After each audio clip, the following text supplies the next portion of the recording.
Imagine missing a massive structural shift in global power simply because it was buried in boring legal jargon. Think about it. That is exactly what just happened. While everyone was busy watching the stock market, a quiet rule change slipped through that completely changes how global money works. But what exactly are they preparing for? So back in June 2026, the whole world basically ignored this routine legislative update. Honestly, it just looked like standard, dry government paperwork. But here's what's interesting. That tiny update fundamentally rewires economic warfare.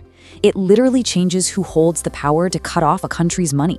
I mean, you look at a headline like this and your eyes probably glaze over right away, right? China revises People's Bank of China law. Almost nobody paid attention to this. It was the very first time in over 2 decades that they touched their central bank statute. But here's the part almost nobody talks about. They didn't do this just to update some old paperwork. No way. They did it because of a massive financial shock that completely woke them up. To understand why, you have to look back at the hidden catalyst. February 2022. In the span of just a few days, Western governments froze $300 billion of Russia's central bank reserves overnight. The money didn't physically move anywhere, but suddenly, it was completely untouchable. That single event absolutely terrified policymakers all over the globe. The 300 billion shop. Up until that exact moment, countries genuinely believed their foreign savings were safe. But then, overnight, half of a major country's financial safety net simply vanished into thin air. Poof. Gone. Beijing watched this happen in real time and realized, wow, they have a massive vulnerability here.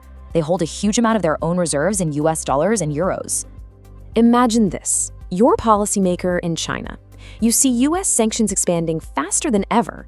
I mean, they used to be reserved just for rogue nations, but now they're hitting major economies. It forces a very, very uncomfortable question. What if you're next? And this isn't just some theoretical fear. The evidence is right here. By May 2024, nearly 1,300 Chinese entities had already been blacklisted by Western governments.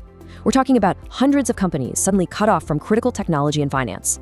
You're watching Voice on Pages, where economics meets reality. If you enjoy this kind of analysis, consider subscribing so you don't miss future videos. Rewriting the legal code. So Beijing decided to stop merely reacting to individual blacklists. Playing whack-a-mole with sanctions just wasn't working anymore. So what do? They started engineering a structural defense system from the ground up. Look at this timeline. In 2022, Russian reserves freeze. By 2024, a record number of Chinese entities get blacklisted. Then, in April 2026, China issues these new blocking rules, immediately followed by the central bank law revision in June. That dry headline we saw earlier, it wasn't an isolated event at all. It was the culmination of a multi-year strategy to build a massive financial shield.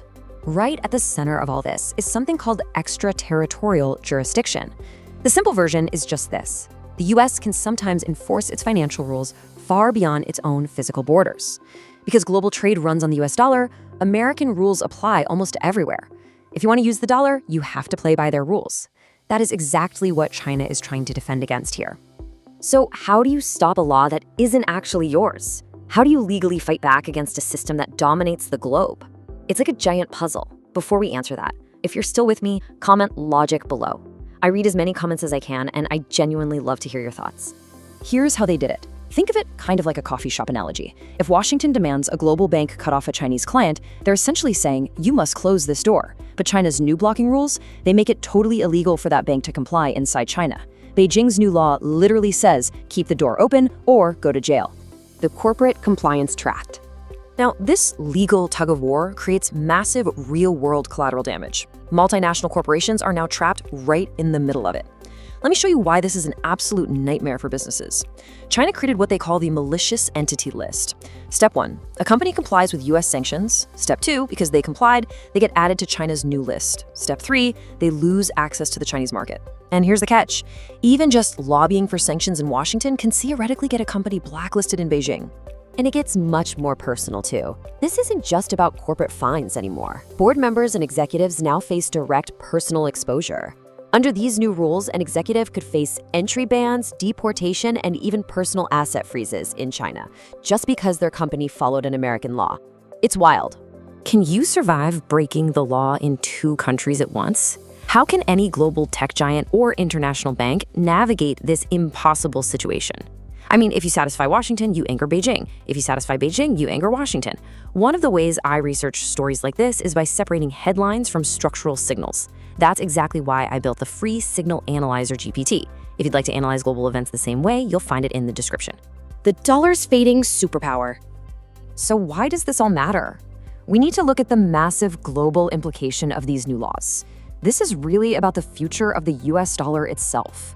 See, the global financial system runs on old plumbing, mainly SWIFT and US dollars. But that dry central bank law revision we started with, it officially protects the new plumbing. It gives legal status to the digital Yuan and alternative payment systems like CIPS. These are carefully designed to route around Western blockages. If the main highway gets shut down, they now have their own side roads literally built into law. This brilliantly illustrates exactly what's happening. If sanctions are an economic nuclear weapon, China is building a legal bunker so the blast radius is smaller. That is absolutely crucial to understand. This is about defensive shielding. It's not about achieving immediate financial dominance over the US. It's about making sure their economy can't just be turned off with a flip of a switch in Washington. At first glance, you might hear all this and think the dollar is crashing. Well, let's be clear. The dollar isn't collapsing tomorrow, but it is losing its superpower. We aren't predicting a sudden crash here. What we're watching is a gradual splintering of the system. The US can no longer unilaterally police global finance without pushing major economies into alternative systems. Thank you for watching Voice on Pages. Subscribe so you don't miss where economics meets reality. Because in the end, capital doesn't have loyalty, it has logic.